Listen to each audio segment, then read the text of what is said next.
Okay. I never really know. And I usually wait for the blue line to go all the way just to make sure. I think we're good. There we go. Happy New Year, everyone, and welcome to day 7 of Thriving in the Face of Cancer. I'm your host, Chef AJ, and every day for the next 24 days, I'll be talking to top doctors and other healthcare professionals, as well as people who have survived cancer, who will be giving you insights on how you too can thrive, even in the face of cancer. Today's guest is Dr. Doug Lisle, who's a regular on my channel the first Tuesday of every month. And today he'll be talking about confronting cancer anxiety and managing the fear and uncertainty of a terminal illness. Please welcome him to the show. Hi, Dr. Lisle. Thanks so much for being here. Hey, AJ. Good to be here. You know, it's funny because of all the people I've ever interviewed, you have the most views, or not views, but yeah, you have a lot of views, but episodes on my channel. And after I got to 112, I stopped counting. And I realized that when you're on the show, it's called Straight Talk with Dr. Doug Lisle, we answer viewer questions. And I never take that lightly. I never put in my own questions, even though I think I got a great question for him today. But today, if you don't mind, I would like to ask you a question because I feel the question that I will ask you, although it will benefit me greatly, will help other people too. Now that I'm diagnosed with stage 3 lung cancer, I'm in a lot of groups for people with cancer. And I know that I'm emotionally unstable and that I've always had anxiety and OCD and panic disorder. But I feel for the first time in my life that my anxiety actually is appropriate to what I'm going through. And as I meet these people with cancer, some of them are calm and emotionally stable, but yet now, for the first time in their lives, they're experiencing some anxiety, depression, fear, sadness, and especially around the time of scans, they actually have a name for it. It's called scanxiety. And I don't know if you're familiar with the movie Casablanca, but the famous line where Rick says, of all the gin joints in all the towns in all the worlds, she walked Yeah. into mine. And I feel like of all the anxious minds in all the bodies in all the worlds, cancer had to walk into mine. And I guess my question is how do we manage those of us either with or without anxiety, a terminal diagnosis or a chronic disease, and how can one learn to focus on the joy of living without being consumed with the fear of dying when they have cancer? Yeah, I think that's such a big question. It goes down through so many things. It goes down through the entire landscape of human psychology. So humans are undoubtedly the only creature that has any the kind of inkling or understanding that we have of what it means to die. And so we are the only animal that projects our lives out deep into the future in our imagination. And so this is people have sort of had all kinds of consternation and fascination with this for centuries, and it's been talked about by many philosophers across the centuries. And sometimes it's been considered sort of a curse of the human condition. Um, but actually, let's I'll explain where it comes from. So like why this is the way it is. The if you actually teach a chimpanzee essentially hieroglyphics, you can teach them how to speak to you in looking at little cartoons about what they're planning on doing. They have the same kind of internal awareness process that we do. So they know I'm going to go steal that banana from Jim. Okay. They know that they're going to do that, and they can actually tell you that they're going to do that. And so that the experiments that showed that this is true are fascinating. So it lets you know that your cat really is talking to you like, I want a treat. Come on, I want a treat. Like that's actually going on inside their head. The old style B.F. Skinner behaviorists of a century ago would roll their eyes at this and say, no, they're not. They're just an automaton that is, that got reinforced for this and they don't know what they're doing. It's like, yeah, well, that doesn't look, we know that that's not true with something as fancy as a chimp. And I expect that my cat, has this sort of some awareness, but it's extremely short term in its plotting. So it's going to turn out that when you talk to the chimps in this way, they can't hold it together for planning things that take for very long. And they can't have three things in a row. Like you can't say, well, go steal the banana from Sarah, give it to Jim, and then come back over here and I'll give you a bunch of grapes. Too complicated. They're not gonna they can't do that now, and neither can a 2-year-old. Okay, so somebody's gonna say, well, my 2-year-old can. I don't know what your problem is, but the truth is most 2-year-olds can't do that, and in fact, you'll see that that can get difficult even for a slightly ADHD looking 5-year-old. Okay, so uh, but what we do see in the tremendous difference between us and something that has this sort of internal dialogue and has self-awareness and knows what it is that they're up to and can tell you what they're up to. The but we project it out unbelievably long. And so it's going to turn out that there is a huge profit in being able to do so. And that profit winds up being in deep cooperative actions between people. So if I am sitting around a campfire, 100,000 years ago in sub-Saharan Africa, so we're on the Kalahari Desert, and I'm a member of the tribe, and I say to the people that are around. I say, hey, you know what? I'm going to go across the big river tomorrow and I'm going to go visit my sister. I just want to look in on her. She looked like she wasn't doing too well when I saw her a month ago. I'm going to go see what's going on. Okay. That, no other animal could do that to any other animal because they would never be able to plot 12 hours or 24 hours or 1 week in advance. They couldn't they couldn't predict what it is that they were going to do. They didn't have enough knowledge of they didn't they were they don't have the capacity to actually analyze a huge amount of environmental variables and then run a plot on what it is that would be the optimal thing for me to do in the future. So the reason I say I'm going to go visit my sister tomorrow is that I am aware that human problems of the kinds that I saw her having have some kind of trajectory that it makes sense that this is a good time for me to visit because this is about the length of time that it's going to take for that problem to fulminate. It wasn't too bad last time I saw her, but I don't know what the problem is, political, romantic, physical, whatever it is, I'm thinking it's a good time for me to visit. And I've been busy with other things that were more important and more urgent up to now. But now I've reached a place in storing my acorns for winter, or my big toe got healed, etc. So it's not going to do me more damage, etc. Or it turns out that the alligators have moved down the river. So now this is a good time to cross the river. In other words, there's been a tremendous amount of computation in deciding that I'm going to go tomorrow, that that's a good time to go. Okay. And so I announce this. Now, if I announce this, what happens is that information that is deeply buried in my mind that no other animal could get to, and no other animal that even had a plot, that chimp can't tell their friend, hey, I'm going to steal that banana from Jim and then go give it to Susie.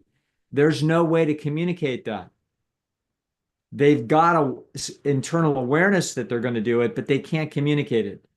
So what makes humans, unique is a whole constellation of characteristics. We're not so excited about the fact that our toenails might look a little different or our whiskers, but what we're really interested in are brains. That's the center of what it means to be human, is your brain. And it's the extraordinary and spectacular things that your brain can do relative to all of the other animals. No other animal ever built a skyscraper. Neither did a human. But 10,000 humans did. Okay, so through cooperative efforts and integrating cooperative efforts, human beings could accomplish things that no other animal could ever accomplish because they can't cooperate at the way that we do. And the way we do that is we have awareness about what our plans are, and we can plot in our tremendous imagination. Why do we have that imagination? Because we can think through contingencies and figure out how to make the best of a complicated, shifting environment. And one of the ways we do that is by telling other people what we like, what we want, and what we are going to do, and what we would like to do. And when we do that, we make it possible for other people to be able to predict things in the environment that they otherwise could not predict. If we could predict when the predators were coming, then we won't send the kids out there to play. But if we can predict exactly what the predators were doing, because if they told us, then we would say, well, in that case, I'm not going to, if you guys aren't coming till 4 o'clock, then by 3:45, we'll make sure that we're off the savannah and we're in the hut. If you could predict what the future would be, then you could analyze the best things to do with your time. Human can predict things very important about their future because the nature of their consciousness is that they can actually translate what's in their mind to other people through language. So I can tell people, I'm going to go down and visit my sister tomorrow, and I'm going to check on her. I'm going to cross the big river, and I'm going to hike over to the other village. And so because of that, there's a guy in my tribe that says, hey, if you're going to do that, there's a guy over there that owes me 10 coconuts named Fang. Pick those up for me and I'll give you 2 of them. So what just happened is that by being able to know what I was going to do, he now is able to make me a proposition where we can make a deal. And as a result, it's good for me and it's good for him. So the nature of the human being is completely different than any other animal in that I can predict deeply what I'm going to do. I can tell you what I'm going to do probably next year. In fact, I can tell you with pretty fair accuracy what I'm going to be doing 5 years from now. That's unbelievable. That the ability to do that and to make a profit out of it because we can announce it, because we can know something about ourselves and know what it is that we want. That makes possible human being cooperative exchanges deep into the future and basically reorganizing our priorities. If someone tells me, Doug, if you'll drop everything right now, I can get you this and get you that for your life, but you have to go and help so-and-so for 3 weeks and do this. And be like, well, it depends on what it is, but it depends on what's in it for me. But if what's in it for me is that I would meet this person and meet that person and be paid this or whatever the heck it was, or I would discover or I would learn something, then it'd be like, well, I'm going to do it. Okay, yeah, that's worth it. I'm going to shift everything. What does this have to do with cancer? It has everything to do with it. Because what cancer is doing is it's, particularly a very serious disease of any kind, but like this, is it's giving us forewarning about our future. And it can be giving it to us years in advance. So, in AJ's case, I think our worst case scenario is that we have several years to live. The best case scenario, which I'm very hopeful for, with good reason, is that this cancer may not be lethal at all, but it may be. And because of that, it changes what goes on in our mind. It changes what's going on in our imagination. And so in our imagination, or what your mind is that you have pieces of what your mind is doing and they echo into what you call your imagination. Okay, you have a tremendous amount going on in your mind, all kinds of calculations and running scenarios that you're never arrive in what you call your imagination. Your imagination is a component of your consciousness where details of calculations of what's going on deep in your mind are echoing up into images. It literally creates images. Visual images are very, very prominent. So when most people think of their imagination and they think about using their imagination, almost everything that you're going to see there is going to be visual imagery. Okay? It's kind of interesting. You are picturing future circumstances that are different than the ones that you're in now, and you are thinking about what those circumstances are. Human beings rarely think about their own death. Okay, what they think about is they think about they can think about it briefly, and then, a bunch of deep, confused philosophers are thinking, oh, well, we don't think about it because we're terrified of it and all that kind of stuff. That's not true. There's no particular, that is a mistake. It is a, no, it's just that there's no biological profit in thinking about our death other than trying to avoid it. So that's what we do. In other words, so every now and then when we think about our death, we're like, wait a second, how could that happen, or how is it likely to happen? And so what should I do about it to stop it from happening?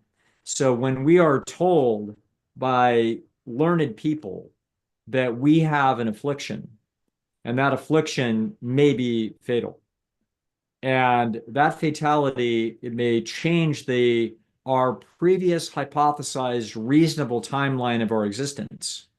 Yeah, I don't know many 92-year-old people that are plotting for their retirement 20 years later. No, but I know all kinds of 50-year-old people that are plotting for their retirement 20 years later. Your anticipation of your lifespan, you are not in denial about what that you have a lifespan. You couldn't be even biologically. You need to have some sense of how long it is that you're going to live so that you can appropriately budget your time and energy towards basically biological optima. And so you do. So, so if you're trying to make the football team in eighth grade, and on the first drill you don't do very well, you don't just walk off and say, well, that's it, I'm not going to make it. No, you're like, no, well, there's 10 other drills today, and the coach is going to be looking at a lot of them. I have to budget this thing appropriately. It's the right thing to do to stick it out for the next hour and a half because I'm out here because I think I might make the team.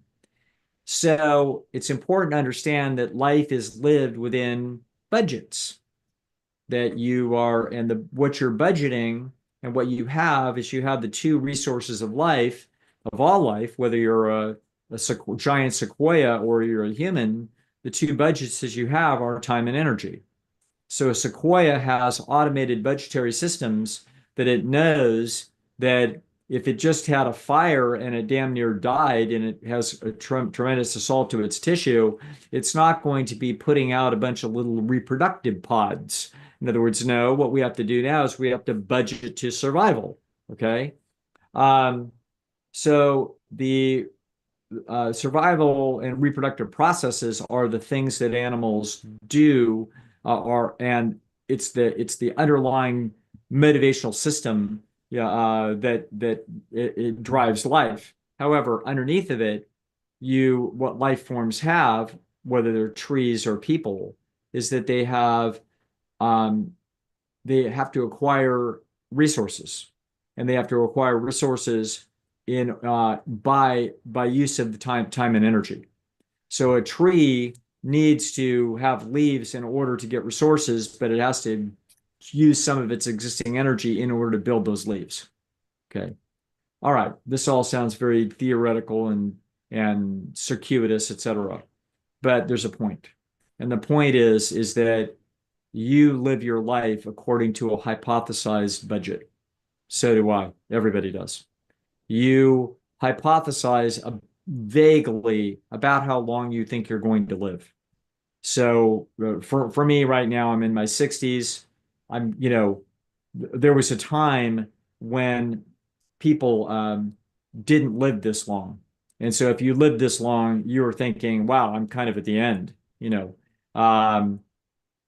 But people healthier, I don't have tuberculosis, in other words, so I'm in different circumstances in the 21st century than I would have been had I been in the 17th century. So as a result, I'm looking at this thing and my budget is vaguely 20 years. So that's I could be wrong. I could have a terminal illness right now and I could be gone in 9 months. Very possible. I mean, you might say, oh, well, that's extremely unlikely. No, it's actually not extremely unlikely. It's on the bell curve. I mean, it's 1%, but it's there. Okay, one out of 100 happens. I could easily have a terminal illness where I would be gone in 5 years. That's not 1 in 100. That's probably 2 and 3 in 100. Okay. I could have something that will get me in 10 years. Oh, now we're talking 30%. 25, 30%. There's a 25% chance that I have something right now, or that I will have, that I won't be here in 10 years. We'd have to look at actuarially what the odds are, but it's looking probably at that level. The 15 years from now, 50-50. It's like, wow, 50-50. Doesn't feel like it. AJ and I eat a lot of healthy food. It's like, feels pretty good. Boy, I don't feel like I'm down to 15 years. But the truth is, if we were looked at, actuarial table, that's kind of what it is. It's like, okay, all right, what do I think it is? Well, I think it's at least 20. Why? Yeah, because I just have a feeling that that's true. I don't know why. I just do. That's my intuition as to what my budget is. So we all are walking around with an intuition about what our budget is. And then when we may find out that we have information that substantially is at odds with our intuition, it's like, and that information's credible. This is somebody else telling us about the future, and that future is us. They are looking at us and telling us, I don't believe that you're going to be here. Like if I was like, no, I think I'm going to live another 30 years. That's why when I've heard some hyper health doctors and potentates say, oh, well, if we do this, we can, we plan to live to 100. It's like, don't count on it, people. You're delusional. It doesn't matter how many nutrients are in your food. You're exceedingly unlikely to live to 100. 100 is a 1 in 100 shot for humans. And in other words, the genetic code, Jimmy Carter was eating crap his whole life, people. In other words, he was not this isn't Alan Goldhammer, for God's sakes. This is Jimmy Carter. And he was, he was eating a bunch of greasy peanuts. He lived to 100. Why did he live to 100? Genetic outlier. Okay, that's why he lived to 100. So he happened to dodge all the pathologies that will get most people, and he was a remarkable physical specimen. You could tell he was a good specimen when he was 50 years old and he was president or whatever. I mean, he was in good physical condition. But nobody would have dreamed that he was going to live another 50 years. I mean, there's no way.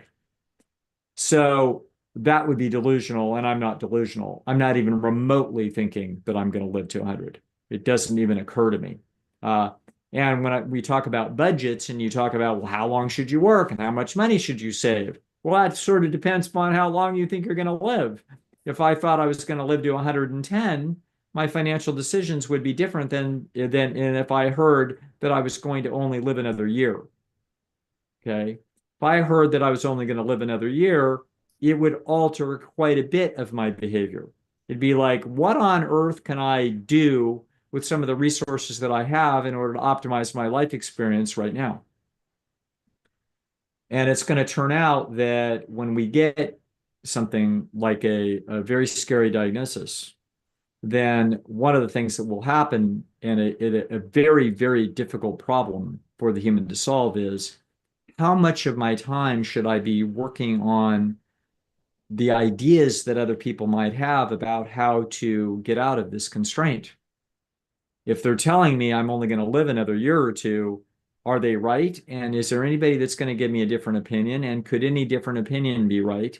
And should I spend the rest of my time trying to claw back the 20 years that I think I'm just going to have taken from me by surprise? That is a very difficult problem. Okay.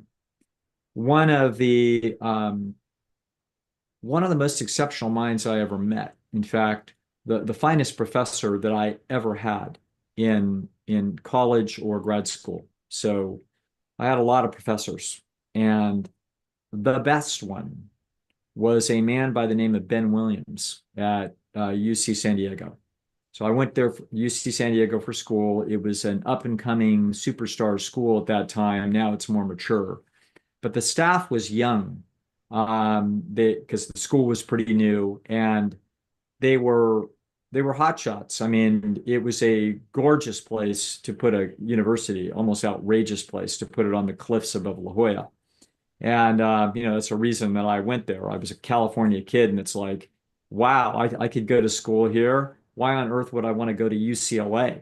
You know, I mean, I can go to La Jolla, for goodness sakes. It's spectacular. I couldn't understand why anybody would go anywhere else. Santa Barbara, but I mean, UC San Diego was gorgeous. And so I was lucky enough to go there. And in my day, it wasn't even that competitive to get in. It's more competitive now. You know, that's how life has gotten. But I went there, and the staff was amazing. They were all Harvard, Yale. It's like that was the psychology staff. And so I got this, I had this beautiful education where the class numbers were not huge because there weren't that many people at the school because it was pretty new. And a new university, quite new university. And so it was like an amazing thing for, didn't cost my parents very much money. I remember it was like, I don't know, $800 a quarter or something. It was really affordable in those days. It's not like today. And and I lived cheap because, you know, my parents were just middle class folks. And so I lived with a bunch of, you know, other guys and and I was very, you know, determined to become a psychologist. So I worked very hard in school. And and then you had to have a class. One of the classes that you had to have, or you had to have out of a group, was called the history of psychology. And I thought, oh well, you know, I wanted to learn do clinical interviewing. That's the one that I wanted to hear, and abnormal psychology. These were all these clinical things I wanted to learn. I had to take physiological psychology, and I had to take, you know, cognitive psychology. I had to take a bunch of stuff that I didn't want. Social psychology turned out all super important and useful, and just added. You know, I got educated in the field in a way that I didn't see coming. I just wanted to talk to people about their problems. I didn't want to learn any of that other crap. And then I had a class in history of psychology, and the professors generally would, you know, wear sweaters or wear, you know, just a shirt, and like they were cool, San Diego, and you know, and they were young and hip and smart, and that's who they were. And then we had the history of psychology. And the professor came in and he was tall and handsome with a beard and distinguished looking. And he was in a suit, or he was in a nice sport coat and always in a coat and tie. He was the only professor that I ever had that dressed like that. And he was very formal and he was extremely articulate. And his knowledge of the field was extraordinary. And he told stories through the history and the lens of the different personalities. And it just laid out. He didn't look at his notes. He just started talking, and he just started talking, and he put the pictures together of the history of psychology and who influenced who, and then what they read, and then what they learned, and what they were thinking, and who was relationships that they had in their life, and then the big idea, and then the controversy around those ideas. And it was an amazing experience. And he was intimidating. He wasn't really friendly. He was just brilliant. And his name was Dr. Ben Williams. And I found out that I looked him up because it was like, guy's amazing. I wanted to be that guy. I wasn't as tall and I wasn't as handsome and I can't grow a beard. Look, I'm trying. I'm trying. But and he got his PhD from Harvard University. And I learned I found out he was like a learning guy. So he was down in the basement with the rats and pigeons. And I remember one day I was down there for some reason and I saw him in a mask and he was in his garb. And I'm like, this is not like any of the other professors. This guy's down in the rat poop. And I'm like, it doesn't match the guy in the suit. And I learned that he was the final PhD doctoral dissertation supervised by B.F. Skinner. So he had studied under the great B.F. Skinner at Harvard University, and that is who Ben Williams was. And so the so I studied super hard for that class, folks. I was so determined to do well in that class. And then he did something that other professors didn't do, and that is that after the first midterm, he handed out the scores in order of how well you did. Amazing. In other words, this guy was about meritocracy and excellence, etc. And that day, I was the first name called. He wanted to know who I was, that I got this top score on his midterm. And so from that day forward, he knew me by name. And then you better believe I worked really hard at the second midterm too. I didn't get the top score that time, but I got a really high score. And so through my life, in the echo of my mind, I wanted to be that guy. And so I'm not that guy. I don't, you know, he's different than me. He had some gifts that I don't have, but I sort of tried to be. That was a person I was sort of emulating. And also, I know that he would have been disgusted that I went on to be a PhD in clinical psychology because that's not, fancy, deep research into, learning curves and so forth that he would do with his life. But I was still always admired him. And a few years ago, I, was as I turned 60, I started going back and thinking about the people that had influenced me in my life, sort of seeing my life budget sort of coming to an end and what have you done? And I so I looked people up and I wanted to see what they had done with their lives. And some of those great professors had done some really interesting things. Don Norman, who was a whirlwind in cognitive psychology, left the university at some point and then went on into big tech and has done amazingly innovative things. And he's still alive and he's like 88 and still working in some bizarre cutting edge thing in high tech. It's like, well, kind of not surprised. That guy was a whiz kid. And I looked up Ben Williams and then I found an amazing story. And that is that in 1995, when Ben Williams was 50 years old, he was having troubles, and he went to the doctor, and it turned out he had a glioblastoma, which is a tumor in his brain that was going to kill him. That's the size of the tumor you're seeing on the front of that book. Yeah, I'll just hold up the book right now in case people are Yes. interested right here. Yeah. So I looked up Ben Williams and I found out that Ben Williams was in medicine, he was world famous. And I'm like, what the hell is this? Ben Williams had a deadly brain tumor. And that brain tumor, is when the experts finally looked at it, the most advanced experts said, "Oh, you got a few months to live. Sorry." Okay, they did the surgery. They took out a huge tumor, size of an orange, and amazingly, it didn't impact his intellect. So the had it been in a little bit of different place, it would have massively impacted the intellect. But they were able to actually preserve enough that he had his brains. And he had his wife. He didn't have any children, I don't believe. And she was a professor, so he had a helpmate. And they're staring at this and realizing, can't believe it. It's over. Like, this life is over. He's 50 years old and it's going to be done. And Ben Williams listened to everybody. And then he did something amazing. This is not an average guy. This is not an average professor. This is a really particularly brilliant person. And Ben Williams said, the hell with this. I could roll over and just not do anything, or I could use my brain and put everything else on hold and work like the living hell and see if anybody's made a mistake. Okay. And he found out that they've made a mistake. And so the way they treat cancer today, even 20, 25 years, 30 years after Ben Williams, he's now 30 years a survivor. The glioblastoma. There's nobody else like that.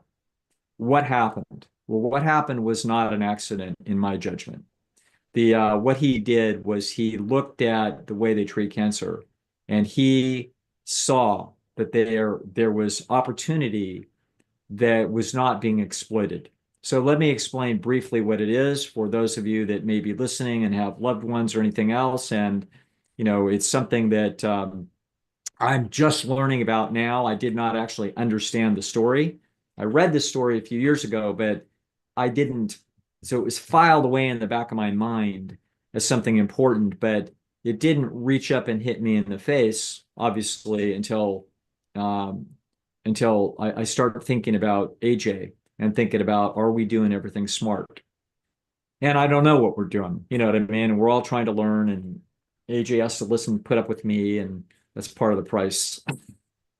The but what he did was he he looked at the nature of the biology. He's not a biologist, but fortunately he knew enough about the brain. Um, Obviously, as a guy that's a psychologist, but not only a psychologist, but a learning theory psychologist. So he knew a hell of a lot about neurons and biology. And so he was able to read that literature. And what he realized is the following, and this is not a meant to be a big bad critique of modern medicine. It's partly, but it's not meant to be just a bashing of it and a trashing. Let me explain the problem, because the problem is actually fascinating and frustrating. And that is that this is a problem where when the chemotherapy drugs or radiation or anything that they do, um, there's two problems. No, number one, cancer could be localized in cases, but it's also usually not. In other words, usually it's systems wide. And so occasionally, if you get a skin cancer, or there are cancers that you can get where literally surgery will cure it because it literally is not spread and it's stopped. Okay. That's not typically the case.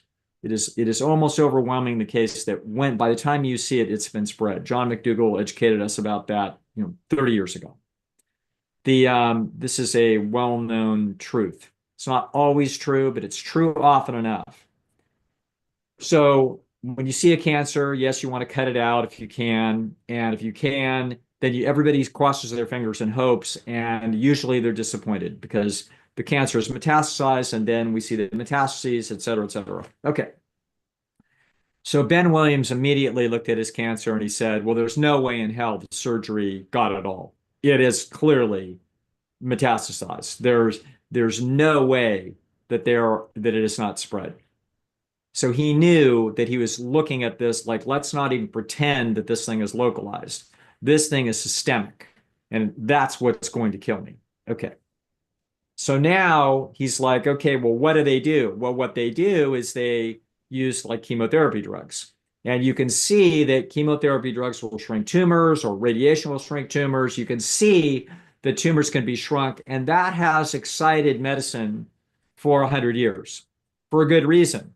It's like, well, we are making some progress, for God's sakes. We're definitely hammering away at this cancer, making its life miserable for it.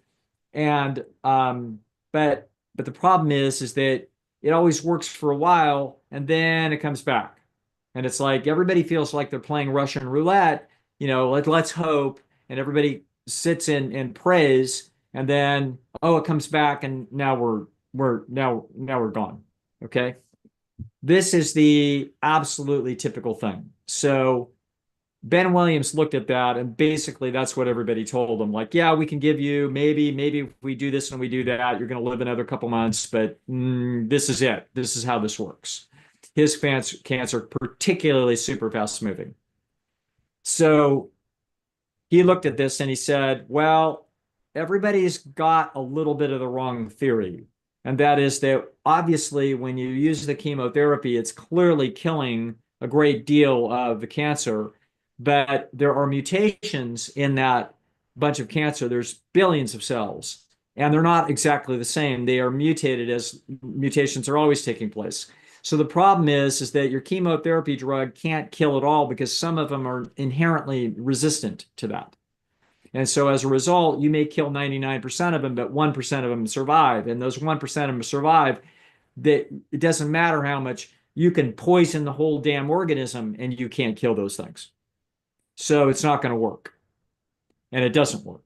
And so little by little, they got the idea that, well, maybe second, we're going to do the first chemo drug. And then once that happens, and then if it comes back, then we'll use the second chemo drug. Seems reasonable because the chemo drug itself that you used the first time is so damn toxic that you push the envelope because you're going to try to push that cancer so hard. So Williams looks at this and he says, wait a minute. I think the problem is that once you find out that you've got a mutant strain in there and you come back with a second chemo drug, it's not going to make any difference because now there's going to be a mutant to the mutant. And now you're going to have a third strain that's going to be taking over. And now you've put so much pressure on the immune system through two massive doses of extremely toxic agents that it can't handle a third round. It's going to deteriorate too much of what's left of the organism, and you're done. And that's exactly how things have gone. And he said, that's not going to fly. And he looked at the history of medicine and he saw that medicine had faced a similar problem, and they faced it with AIDS. So with HIV, they went after HIV with AZT that they were very excited about because it would go in and bombard HIV. But the problem is it wouldn't kill it all. And some of the HIV, virus would mutate its way around the AZT. And then once the AZT had shot its wad, then the HIV goes crazy, and then the person, it fulminates, and then they die. Somebody came up with the idea that you can't do it that way. You actually have to go with the AZT and a bunch of other things. If you have a bunch of other things that the person can tolerate in what's known as a drug cocktail, then literally there isn't a mutation that can survive it. Any mutations aren't trying to beat the system. They're just automatons. They're just little systems of chemicals. And it turns out if they happen to be chemically slightly altered, in other words, a mutation can't wildly be something incredibly different that can beat your horse. If it mutates in a way in what biology calls the adjacent possible. If one little change of a protein causes it to have this little different configuration, now we've got a mutant strain, and our antibiotic or whatever it is won't work against that. Okay, so we're screwed. But the adjacents possible are not infinite. And if we have several different ways to attack the problem at once, then there is no mutant that can arise that can survive it. This is ingenious. And that is, in fact, what led to a revolution in the treatment of HIV that is very successful to this day. I don't know the whole story. I don't pretend to be an expert. Somebody could be listening to this and scream and say, Doug Lisle didn't know what the hell he's talking about. He's got it all wrong. And they could point out a mistake in what I'm saying. I'm just giving you the general picture as I understand it. And Ben Williams looked at that and said, that's what's happening with cancer. What's happening with cancer is you're having mutant strains survive whatever it is that you attack them with. They then go to escape, and now you can't chase it one at a time. It can't be done. You're going to have to go all at once. So Ben Williams looked for different things that he could take all at once that went after a different aspect of the survival and reproductive defenses of the cancer cells. And he basically said, I'm going to attack it here, I'm going to attack it over there, I'm going to attack it over there, I'm going to attack it over there, and I'm going to attack it over there. I'm going to attack this thing from 6 directions at once. Because he looked for different things that would attack it in different ways that would actually not be, in other words, that the system can handle it. Like one of them is going to put pressure on your liver, but another one's going to put pressure on your kidneys, and another one's going to put pressure on your pancreas, and another one's going to put pressure on your lungs. But none of them are going to put too much pressure on any one system. And he was going to try to thread the needle of what his body could tolerate by putting just enough of these essentially antibiotics, toxins, chemotherapy, whatever you want to call it. He was going after the survival and defense mechanisms of the cancer cells. And he went at it 6 different ways, not one. Okay. Well, they don't have time. They can't, there's not enough king's horses and enough king's men and enough people with any given kind of cancer to run a randomized controlled trial with all these different combinations. I mean, even trying to do 3 at once is unbelievably complicated. You can do one of this, and that, or do this one and this one and not this one, or this one and this one, but not this one. And it's like, oh my God, how are you going to do a randomized trial that has enough subjects to look at all these different permutations? It's just impossible. So they don't even do it. And they can't get FDA approval for the entire scheme. It's too complicated. So it's like the hell with it. It's 100 years off before they're going to be able to do all these permutations. But Ben Williams looked at that and he said, I don't have 100 years. I've got 4 months. I have to roll the dice on this theory. I don't have a choice. And so he did. And his doctors fought him on it. Oh, no, we're not going to give you that chemo drug if you're going to do this. No. And so he had to lie to him. And he said, okay. And then he did what they could do for him. And then he went to Mexico and he bought the other drugs. Okay. And he brought them back and he managed his own multi-dimensional program about how he attacked this. And it wasn't just with chemo drugs, it was nutritional supplements and antibiotics and other, like whatever. You can read the story. You don't need to know the technical details to learn from what it is he said, because his solution is high concept. Okay. Anyway, it worked. Incredible. It's an incredible story. And he just basically said, well,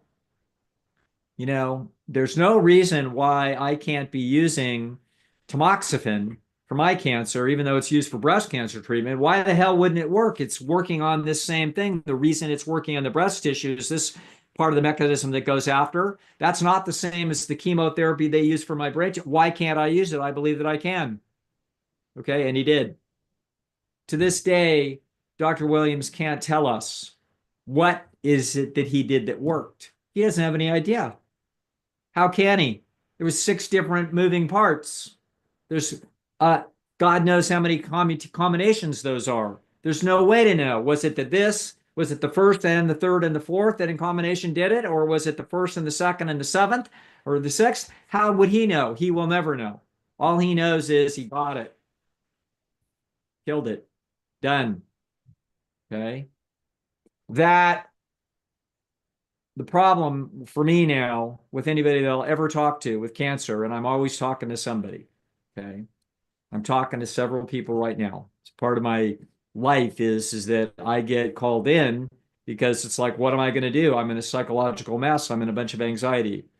My task has always been, we listen to the experts. We get a bunch of challenging different second opinions. We really try to find out what the consensus is. And then we try to look really hard at this, and then we make our best decision, and we live super healthfully, and we add things that we know to be health supporting that the docs don't know. And that's what we do. Okay. And that's the best we can do. And we don't know how much we're going to get out of this, and we don't know whether we're going to win.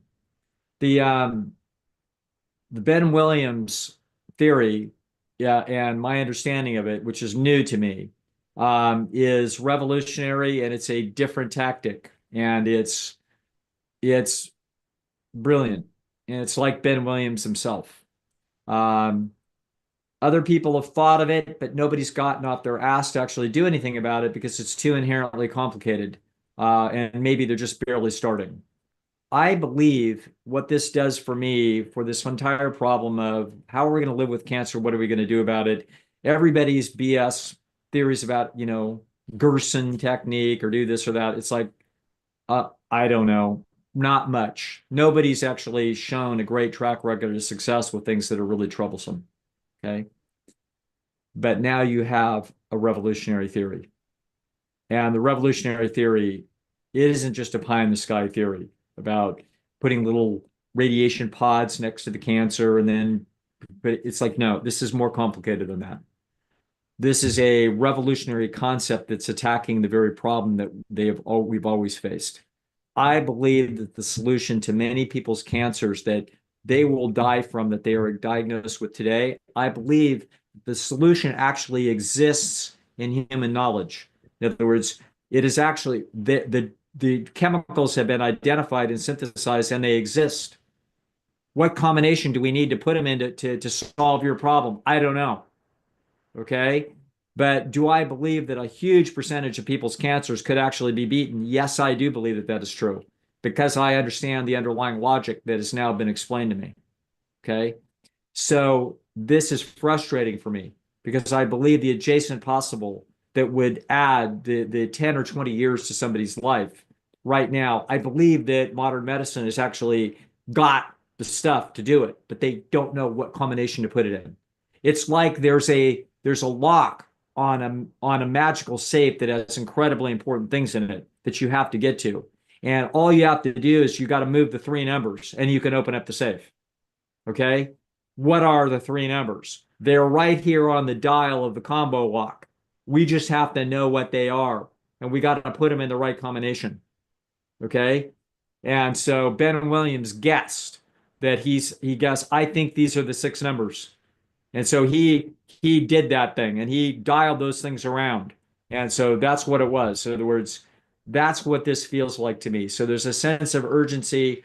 And now, I've thought to myself many times, what if I had a lethal diagnosis, which we all do, i.e., we're going to pass. But if I had one that foreshortened my life and I knew what it was, now I knew, okay, I've got about 5 years. Okay, if I have 5 years, my job is to live the very best existence that I can, to basically not let go of the things that were involving 20-year plans and to move those up much closer. It changes then our priorities. The people we love and the things that we love to do, those become much more important because in some we're no longer investing in something long term that could come to fruition 10 years from now. We need to be looking much more shorter term. We need to be living a little bit more like a chimp that isn't thinking through its life more than 10 seconds at a time. We're going to start thinking through our life, much more like today, and the celebration of today is more important. Uh, Partially because of my empathic anxiety about AJ and the other people that I'm working with now. I'm like, you know what? I'd put up more Christmas lights this year because I may not be, and I bought a nicer Christmas tree. It's like, because Doug, you may not be here 3 years from now. So this might have been your last Christmas. So let's let's do it differently, a little bit differently. Usually I'm too busy. Okay.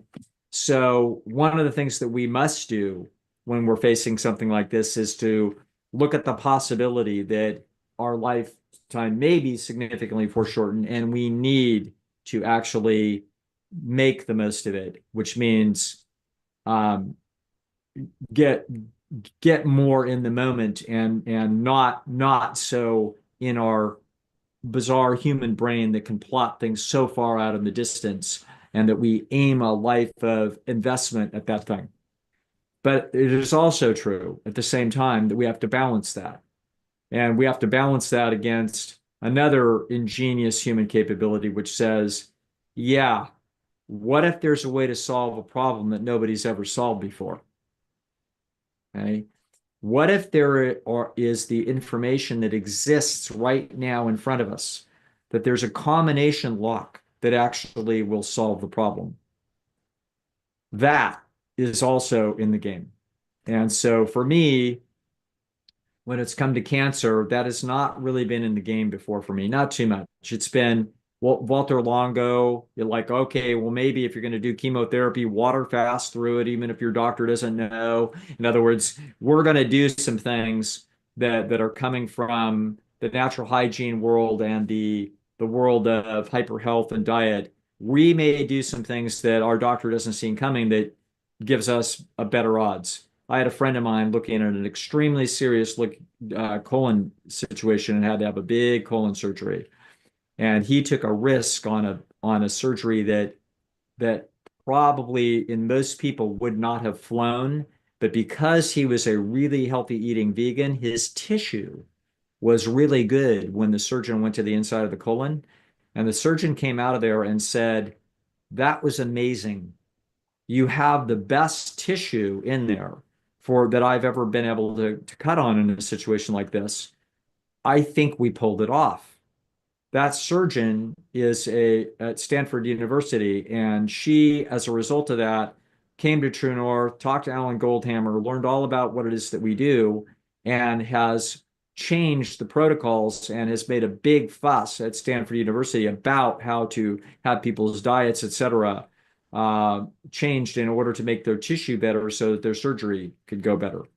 So I think that we have a few cards in our hand that other people don't have with whatever it is that we're facing. However, this thing has been cancer is has been the thing that I have personally feared the most. And that is because I was pretty damn sure that if I ate my vegetables and did what Colin Campbell and John McDougall told me to do, I wasn't going to die of a heart attack. Okay. So I felt like vascular disease, which was the biggest problem on the chessboard for modern Americans, I felt bulletproof against that. And I think I'm right. You could have a freak thing that could happen. You could have our friend at Chip, who was that wonderful man, doctor's name? Dr. Hans Deal? Hans Steele. I only met him once, but in 1 minute of meeting a person, you can pick up a lot about him. And he was just I knew he was a wonderful human just in that short meeting. The but he had some mechanical thing and he had atrial fibrillation, and so he had to really, you know, try to thread the needle on that problem. And so, ultimately, he had a vascular problem, but it wasn't as a result of a bad diet, for God's sakes. That was just a unfortunate uh, Achilles heel. So that could happen. But I basically felt pretty personally, just talking about me and my inherent selfish worry about my own life. That's all I've got. And that is that I felt pretty bulletproof as a result of cardiovascular disease. So, but never about cancer. I always felt cancer was the X factor. I always felt cancer was the hidden vulnerability of all of us. And so it kept me in line about my diet because I wanted to, any dietary influence on there, I wanted to keep it reduced. But I also had another little issue with respect to cancer, which is cancer was my little reminder to live my life today a little bit, to not always be investing in the future, to not, always be like, okay, get this done and that done and that done and that done and that done and that done and that done. And then one day you'll lie on a beach and look at Maui. No, like my life has had in it an interspersed thing of don't always live for tomorrow because, it may not come. It may, the time may look different than you think it does. And so, part of living life well is to not waste it. In fact, that's the biggest secret that there is. So we learn as we go. We're in flux here. I'm immensely hopeful. I'm not going to say I'm immensely optimistic. I'm just immensely hopeful with significant optimism for AJ. I know all of us that know her. Like I think there's a good chance that what she has will not, in fact, shorten her lifespan. And I think that there's a good chance she's going to outlive me. She should. She's a woman. She's younger than I am, and that means statistically, you know what I mean. AJ ought to outlive me. Maybe not. This could be a constraint. This could shorten this thing down. We are going to look at every angle. You know what I mean? We're going to try to make our very best decisions, and AJ will do everything she can to support her own body to make sure that it's going to fight this brilliantly. All that's going to happen. Okay. But at the end of the day, we still have to take the lessons, and that is that we've gotten a warning, and that warning is we've got to make the most of it.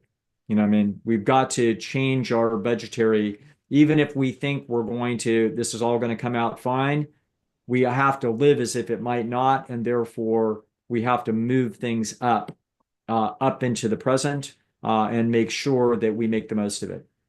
That's how we do it. And it's inherently got anxiety in it. The anxiety is there to warn us to not forget about important things we need to be paying attention to. We need to be paying attention to make the most of it. And we need to be paying attention to also trying to make the very best decisions to give us a chance to open the combo lock. Okay. And so that's what we do. And there would be many other comments that people could make and many other insights and philosophical musings that fit at times like this. But the bottom line is that we're humans, and that human imagination, the curse of people, people like Ernst Becker and other people have said, hey, a curse is that we know we're going to die. It's terrible that we know this. Um, I don't think it's terrible. It's not great, but it's also an amazing gift that we can also know, okay, my time's limited. I think about this far more now at 65 than I ever did at 55. At 55, I wasn't even thinking about this. This was not even in my not in sight, hardly ever. But at 65, it's in sight. It's like I'm an official old person. You know what I mean? It's like, oh no, I don't get to go in early at AARP, at 58 or 60 or whatever that it is, and I'm allowed to join at 62 or whatever. No, I'm the real thing now. I'm I'm a real live 65-year-old. I could have a cane and it wouldn't be out of line. Okay. Time. It's time for all of us, no matter, how youthful you are.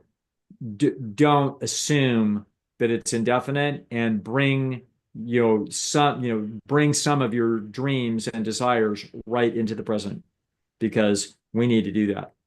And that's, it's a mixture, but this is how we have to do. And the balance changes.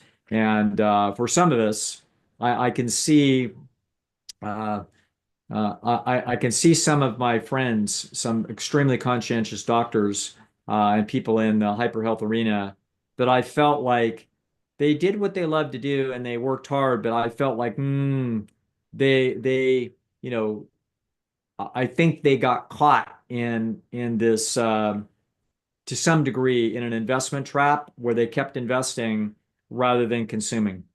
The you can't take it with you. That's true for money, and it's also true for time.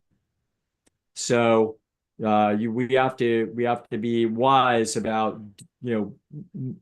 I keep saying the same thing, but that's because it's such an important message and it's hard to get it said in a way that's satisfying.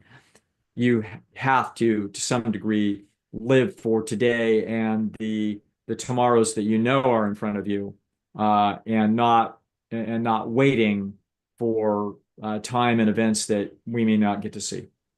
So that's how we have to do it, as far as I'm concerned. The I would love to contact Ben Williams, and maybe I should. He, I'm sure, doesn't remember me. He had many students that when he handed out those papers, he saw, oh, that was the kid that got the highest score on my midterm. He did that, many, many times. And I'm sure that I'm a faint memory, but he's not a faint memory for me. He was always a star, and he has now changed my life and my interest to some degree, because I'm motivated to try to do something for the people that I care about, my clients and my patients and my friends and my family. I'm tempted to try to learn more about this, because I believe that he has opened the door for discovery that is very possible, but has not yet been done. Okay. And so, as he says in his book, at one point, he says, I, you know, I looked at what I did, basically. He doesn't say it in this self-aggranding type of way, so I'm misquoting him. But after I did this, I thought, well, some enterprising young physicians are going to figure this out, and they're going to do this, of course. And he said, I'm still waiting. Still waiting. Like, they haven't done it. Okay. So anyway, this is where we are, and the logic that he used is grand and brilliant and searing and fantastic, and it's not even revolutionary per se, because it's been done before with respect to other problems. So it's not crazy. It's actually logical as hell. So I hope, AJ, that that we can put a brain trust together with people that can help us to help you make use of this. And I dearly hope that we win. Well, thank you, Dr. Lisle. I have a question that I've been asking every guest this week. You've kind of answered it, but maybe just briefly, what message of hope would you share with anyone currently facing a cancer diagnosis? I have um, a, a whole bunch of things, and I can't summarize it easily.